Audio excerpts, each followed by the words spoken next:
First time I fought this dude I lasted like 20 seconds and not much changed.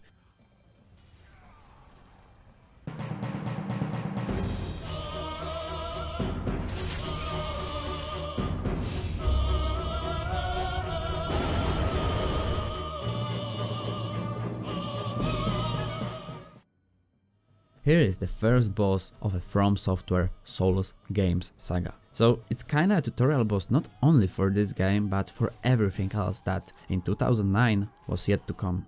Many of you probably haven't played the Demon's Souls and technically that probably changed with the remaster, but anyways. And the first thing that comes to your mind when you see Vanguard is the Asylum Demon from Dark Souls 1. We'll talk about Dark Souls soon enough, in just 17 days I guess, if I won't get lazy, cause there are 17 Demon's Souls bosses. You know, one episode each day, yada yada yada. If you haven't watched the introduction video to this mini-series, do it, that's what I'm trying to say. Vanguard, as you can see, is this big fat goblin that practically one-shots you with his big ass axe. Tutorial in most of the games is a teaching experience. It should be. It should teach the player the basic controls, give a foretaste of what's to come. And for the most part, Demon's Souls tutorial is almost a textbook example of, well, of a tutorial. The enemies are easy, you have notes that explains the controls. Those developer notes deserve their own video because they are really good and creative way of teaching the player basic mechanics and controls of the game. Anyways, you get to your first fog wall. For those 3 people who don't know, fog wall usually means that you're about to enter a boss arena. Usually because there are instances where behind the fog wall you'll find just another location to explore. But not in Dark Souls 3 or Bloodborne for some reason. There, fog walls are only before bosses. Again, I don't know why. And here it is, the first boss of the first Souls-like. You probably expect the game to teach you how to fight such a big enemy. Maybe some clear telegraphed attacks that look powerful but don't really hit that.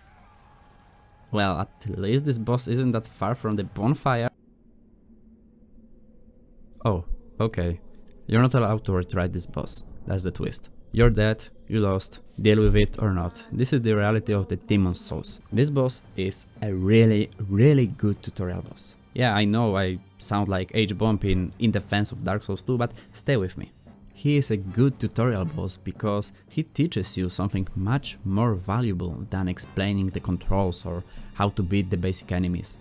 Vanguard teaches you the Souls vibe.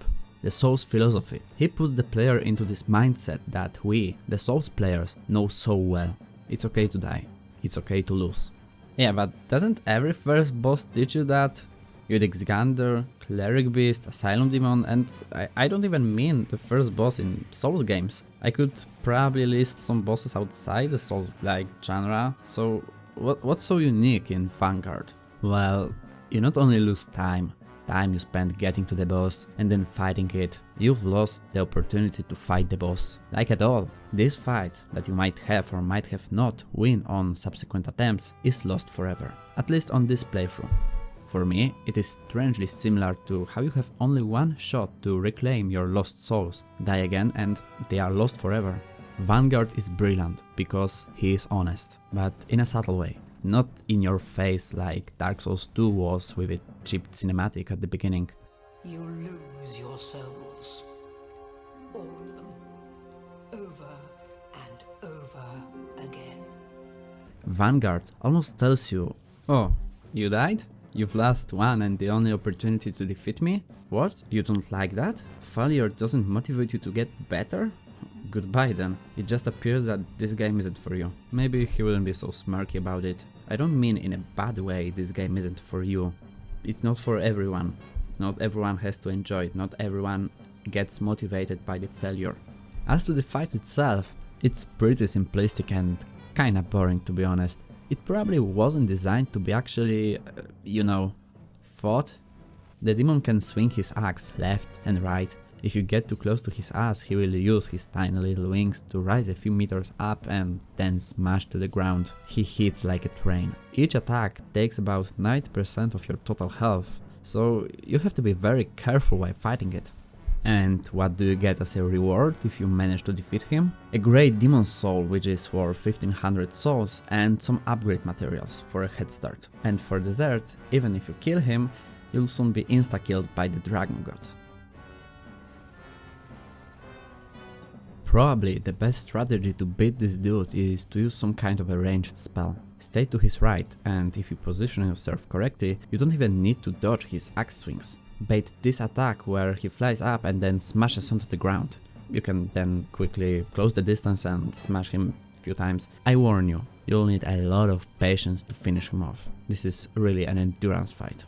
You kinda fight this boss again at the Shrine of Storms. It's exactly the same enemy, just without the health bar and the whole boss music and the fog wall stuff. You still get a great demon soul for him though.